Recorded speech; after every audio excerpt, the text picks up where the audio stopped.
आज हम जिस टॉपिक के बारे में पढ़ेंगे अध्याय 2 कक्षा 10 का टॉपिक का नाम है अम्ल क्षार तथा लवण। तो आज हम अम्ल क्षार तथा लवण के बारे में पढ़ेंगे।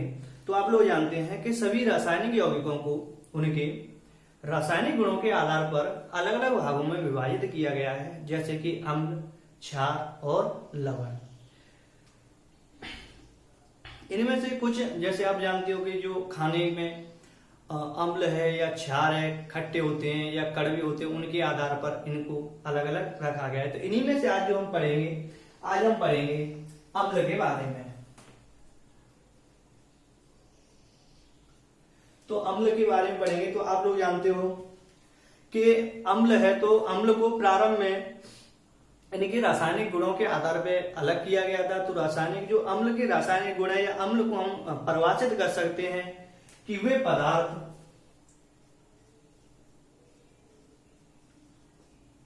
जो स्वाद में खट्टे होते हैं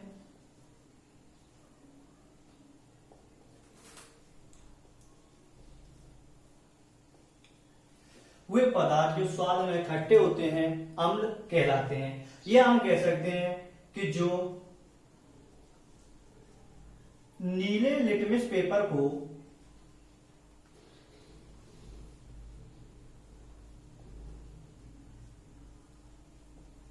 लाल कर देते हैं,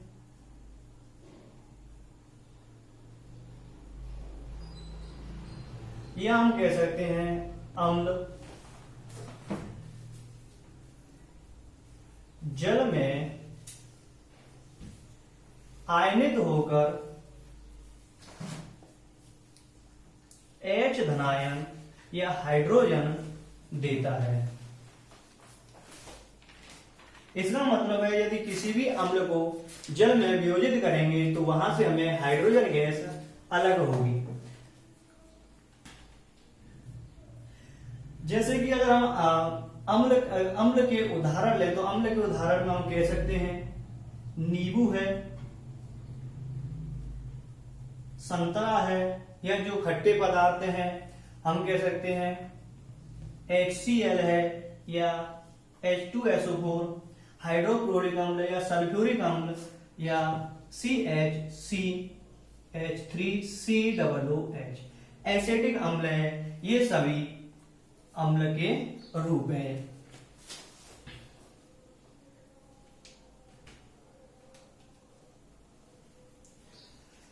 यदि हम यहां पर देखें कि दो चीजें और हमारी यहां पर अम्लों से ही निकल के आती हैं, जो अगर हम आगे देखें कि अम्ल के प्रकार क्या होते हैं, तो उससे पहले अगर हम देखें कि अम्ल है वो हमारे दो प्रकार के अम्ल होते हैं। यहां पर हमें जो आगे मिलता है कि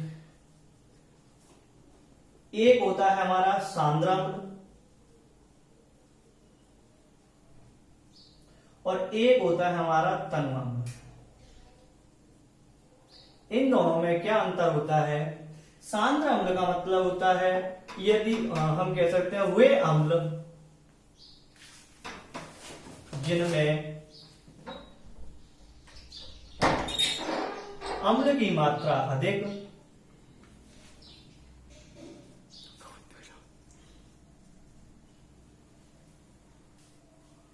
यदि हम देखें कि सांद्र अम्ल किन्हें कहते हैं तो हम कह सकते हैं वे अम्ल जिनमें अम्ल की मात्रा अधिक तथा पानी की मात्रा कम हो तो उन्हें सांद्र अम्ल कहते हैं। यदि यही देखें हम कि तनु अम्ल किन्हें कहते हैं तो तनु अम्ल सांद्र अम्ल का ठीक विपरीत होता है। या हम कह सकते हैं वे अम्ल जिनमें अम्ल की मात्रा कम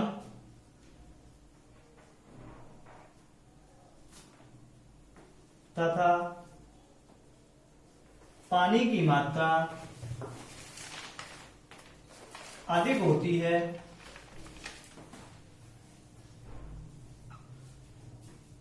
तो उन्हें हम तनु अम्ल कहते हैं। यही इन्हीं का प्रयोग आगे अगर हम देखेंगे तो कुछ क्वेश्चनों में ऐसे लिखा आता है जैसे सांद्र अम्ल या सांद्र विलयन या तनु विलयन। तो इसका मतलब क्या है कि उन विलयनों में जो विलयन है उसकी मात्रा, अगर सांद्र विलयन है तो उसमें जो विलयन है उसकी मात्रा अधिक होगी और जो विलायक है उसकी मात्रा कम होगी।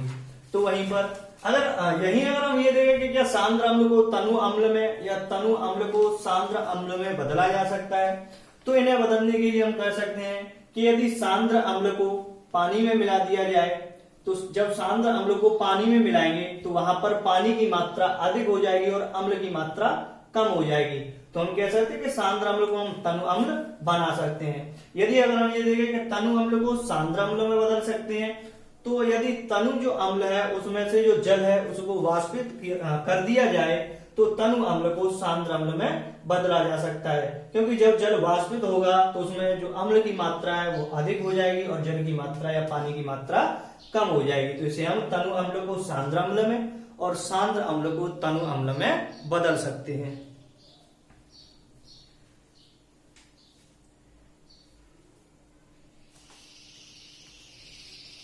अगर यहीं पर देखें कि अम्ल जो है वो कितने प्रकार के होते हैं, तो जो हमारे अम्ल हैं वो दो प्रकार के होते हैं। नंबर 1 प्रबल अम्ल,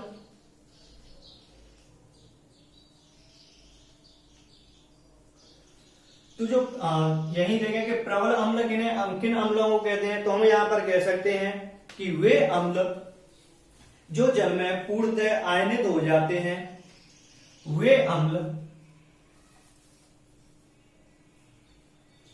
जो जल में पूर्णतः आयनित हो जाते हैं, आयनित कहो या वियोजित हो जाते हैं, उन्हें हम प्रबल अम्ल कहते हैं। यानी कि वे अम्ल जो पानी के संपर्क या पानी में पूर्णतः आयनित हो जाते हैं, जैसे कि सामान्य तथा खनिज अम्ल। जितने भी हमारे सामान्य अम्ल और जो खनिज से प्राप्त अम्ल होते हैं वो सभी अम्ल प्रबल अम्ल होते हैं। या हम और देखें तो H2SO4 सल्फ्यूरिक अम्ल, HCl हाइड्रोक्लोरिक अम्ल आदि, ये सभी अम्ल प्रबल अम्ल होते हैं। यदि यही हम देखें कि HCl है तो HCl को यदि हम जल में वियोजित करें तो हम देखेंगे कि जो H है वो पूर्ण रूप से जल में वियोजित हो जाती है। तो हम कह सकते हैं कि प्रबल अम्ल वे अम्ल जो जल में पूर्णतः आयनित या वियोजित हो जाते हैं तो प्रबल अम्ल कहलाते हैं। सामान्य तथा खनिज अम्ल या H2 सल्फ्यूरिक अम्ल या हाइड्रोक्लोरिक अम्ल। अगला जो नंबर है नंबर 2 है दुर्बल अम्ल। तो जो दुर्बल अम्ल है वो प्रबल अम्ल का ठीक विपरीत है।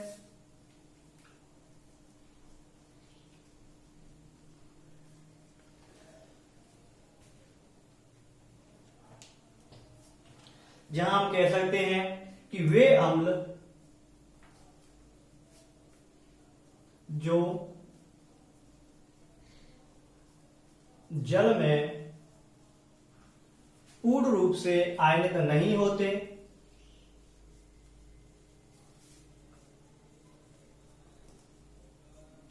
यानी वे अम्ल जो जल में पूर्ण रूप से आयनित नहीं होते वो दुर्बल अम्ल कहलाते हैं।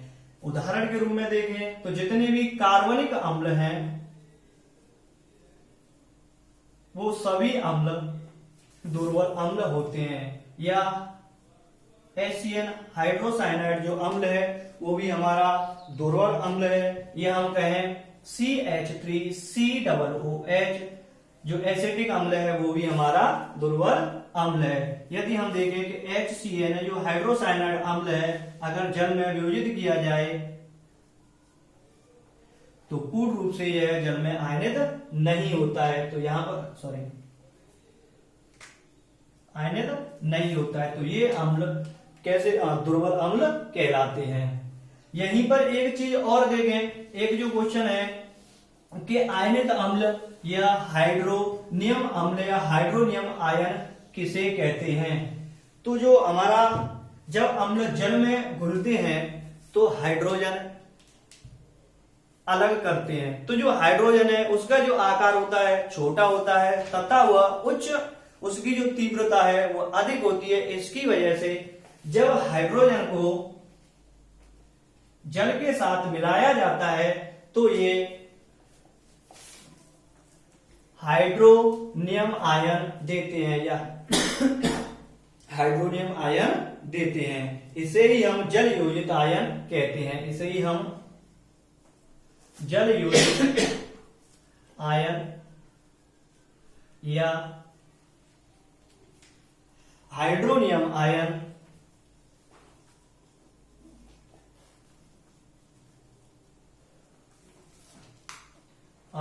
कहते हैं।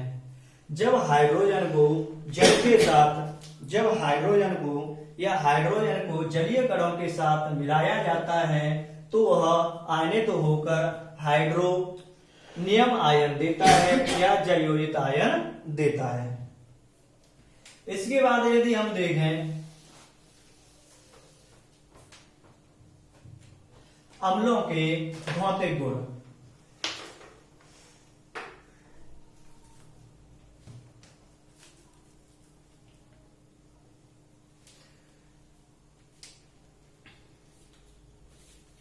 तो हमने अभी देखा कि जो अम्ल हैं वो स्वाद में खट्टे होते हैं,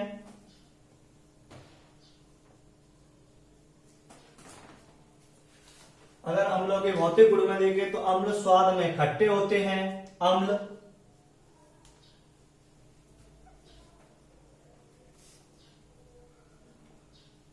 जल में, अम्ल जल में विलेय होते हैं,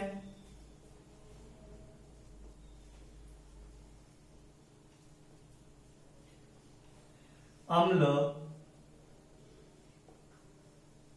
नीले लिटमस पेपर को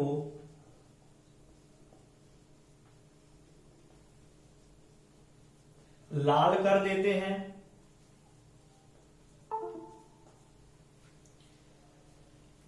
या अम्लों की जो प्रकृति होती है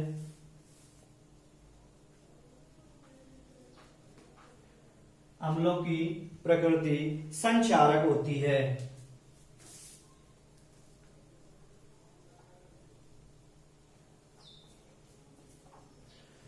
यदि हम देखें तो अम्ल स्वाद में खट्टे होते हैं, जैसे कि नींबू है, संतरा है, इमली है, जितने भी खट्टे पदार्थ होते हैं वो सब अम्लों में आते हैं।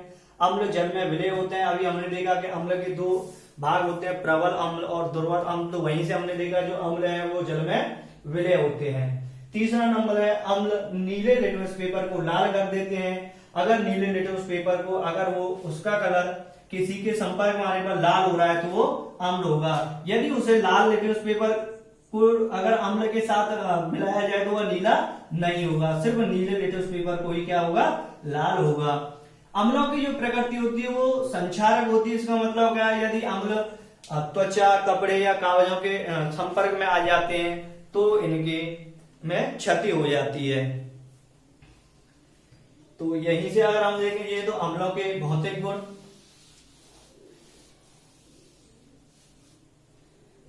ये हम देखें अम्लों के रासायनिक गुण,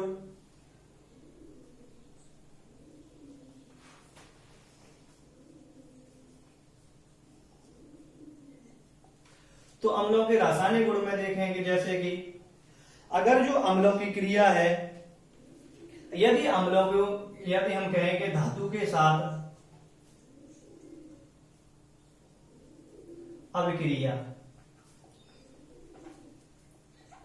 यदि हम अम्लों की धातु के साथ अभिक्रिया कराएं तो धातु के साथ अभिक्रिया कराने पर क्या होगा कि अम्लों को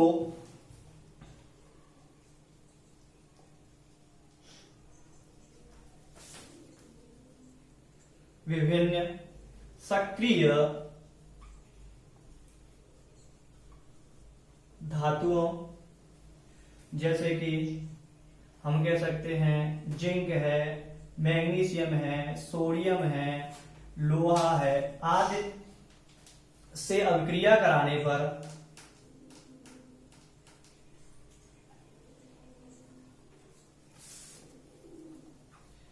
पर हाइड्रोजन गैस मुक्त होती है। यदि किसी भी अम्ल के साथ किसी भी सक्रिय धातु की क्रिया कराएंगे तो वहां पर हाइड्रोजन गैस है वो मुक्त होगी। जैसे कि यदि हम देखें कि लोहे के साथ यदि हाइड्रोक्लोरिक अम्ल की क्रिया कराई जाए तो यहां पर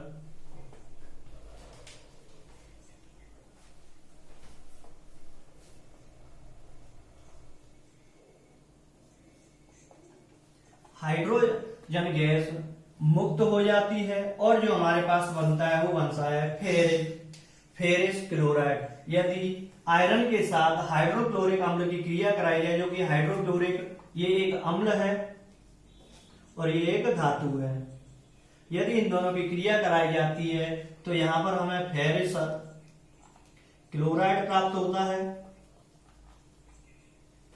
और यहां पर जो मुक्त होती है वो हाइड्रोजन गैस मुक्त होती है।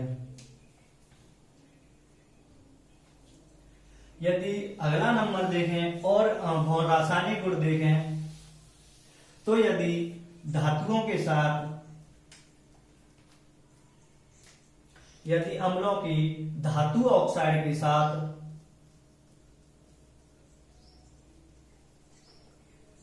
साथ अभिक्रिया कराएं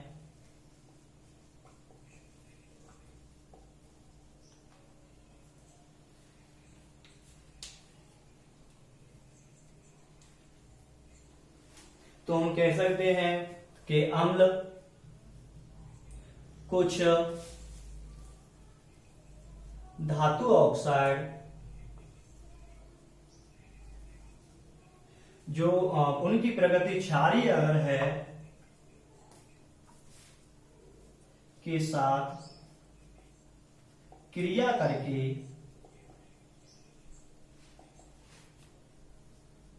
लवण तथा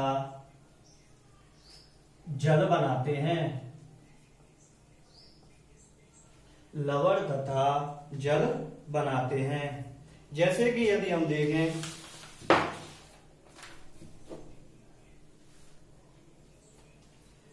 धातु ऑक्साइड होगा हमारा प्लस कोई अम्ल होगा तो जो अभिक्रिया कराने के पास हमें प्राप्त होगा वो होगा हमारा एक तो लवण, दूसरा हमें जल प्राप्त होगा। जैसे कि अगर हम देखें CaO कैल्शियम ऑक्साइड को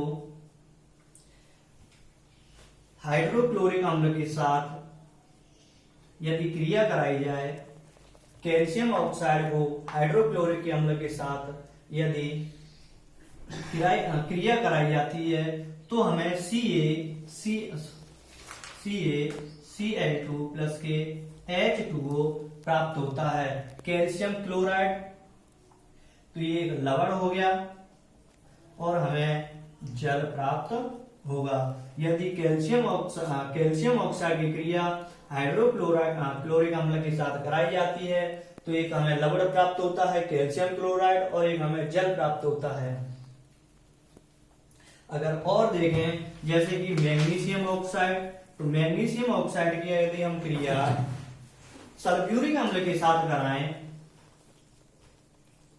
यदि हम मैग्नीशियम ऑक्साइड की अभिक्रिया सल्फ्यूरिक अम्ल के साथ कराएं तो हमें मैग्नीशियम सल्फेट प्राप्त होगा।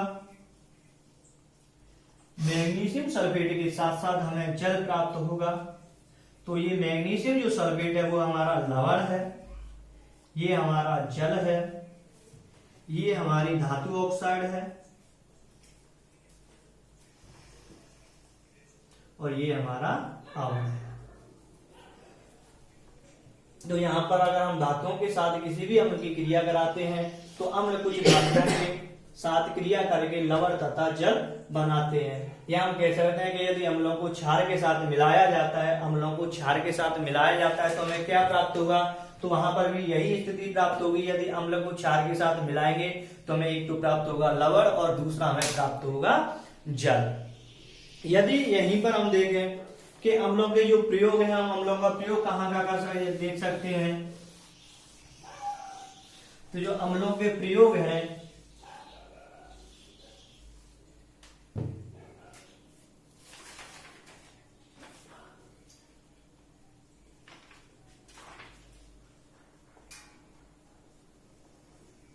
तो अम्लों के उपयोग में आप देख सकते हैं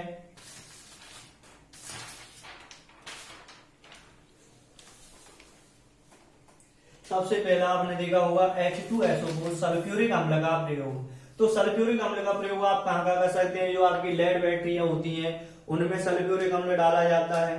पेट्रोलियम के उद्योग में आप सल्फ्यूरिक अम्ल का प्रयोग कर सकते हैं। प्लास्टिक या कृत्रिम रेसे बनाने के लिए आप सल्फ्यूरिक अम्ल का प्रयोग कर सकते हैं।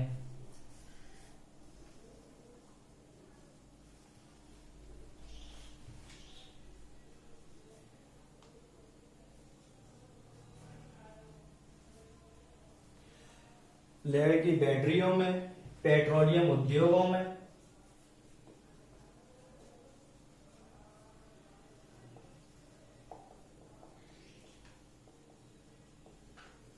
प्लास्टिक तथा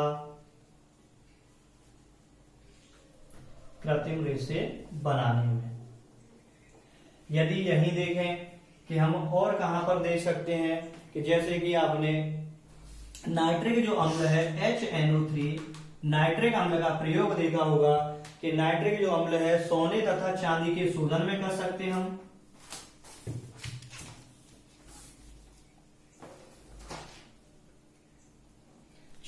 सोने तथा चांदी के शोधन में,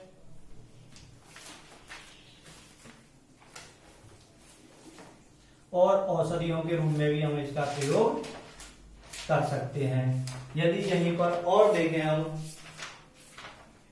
कि हाइड्रोक्लोरिक अम्ल है, एक और देखें कि हाइड्रोक्लोरिक अम्ल HCl। तो HCl का प्रयोग कहां कहां पर होता है, तो HCl का प्रयोग आपने देखा होगा कि वस्त्र उद्योगों में कपड़ा रंगने के लिए,